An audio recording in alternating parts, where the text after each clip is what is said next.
वहीं यूपी के कन्नौज की जेल से 2 कैदी फरार हो गए हैं। जेल की दीवार फांदकर फरार हुए हैं कैदी। पॉक्सो और चोरी के 2 आरोपी फरार हो गए हैं। कैदियों की खोज में लगी है कई थानों की फोर्स। डीएम के निर्देश पर 3 पुलिसकर्मियों को सस्पेंड किया गया है। कारागार से जेलर, डिप्टी सीएम भी सस्पेंड किए गए।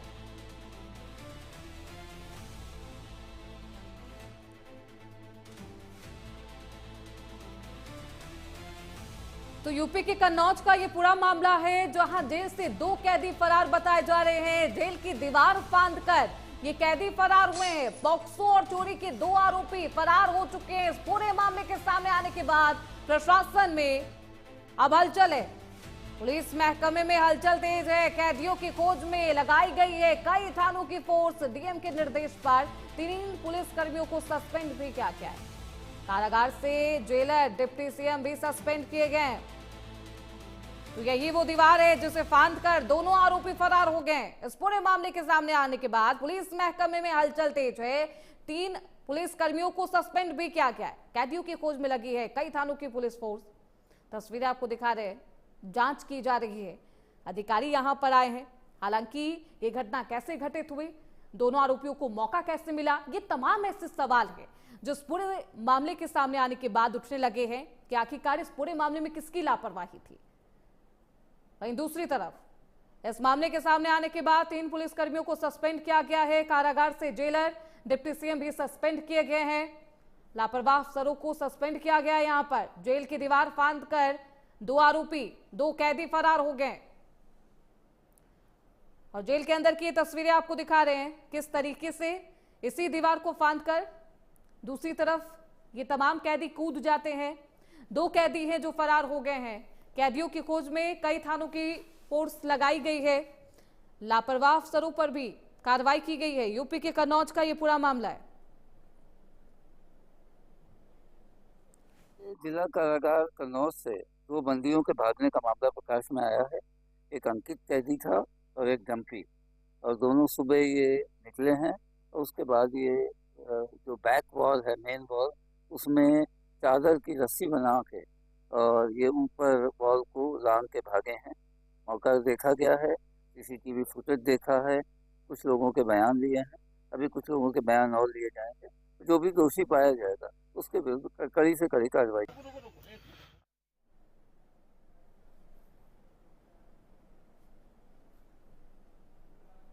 तो इस खबर पर ज्यादा जानकारी के साथ हमारे सहयोगी अमित राजपूत फोन लाइन पर जुड़ चुके हैं कन्नौज से। अमित, क्या कुछ है ये पूरा मामला, किस तरीके से ये दोनों कैदी फरार हो गए हैं? हालांकि इस पूरे मामले के सामने आने के बाद पुलिस प्रशासन और जेल के जो प्रशासन है उस पर भी सवाल उठने लगे। बिल्कुल, आपको बता दें ये मामला है कन्नौज जिला कारागार से 2 कैदी जो कि चादर की रस्सी बनाकर 22 फीट ऊंची दीवार को लांघकर भाग गए, फरार हो गए।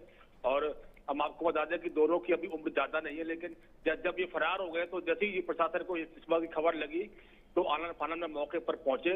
और फिलहाल अभी जेल प्रशासन के कुछ कर्मचारियों को सस्पेंड कर दिया गया। वहीं पूरे मामले की उच्च स्तरीय जांच के लिए डीआईजी जेल प्रदीप गुप्ता को नियुक्त किया गया है, जो इस पूरे मामले की जांच कर रहे हैं। आपको बता दें इस पूरे मामले में खबर ये भी आ रही है कि जेल प्रशासन जो है वो नए साल के जश्न में मगन था। रात भर वहां जेल प्रशासन में डीजे बज रहा था, नए साल का जश्न मनाया जा रहा था, जिसके मौके का फायदा उठाकर ये दोनों कैदी चादर की रस्सी बनाकर भाग गए हैं। तो आपको बता दें जो बांस टावर है, बांस टावर की जो जेल की दीवारों के बिल्कुल कोने कोने पर निगरानी की जाती है, वो भी कहीं ना कहीं नाकाम साबित हुए।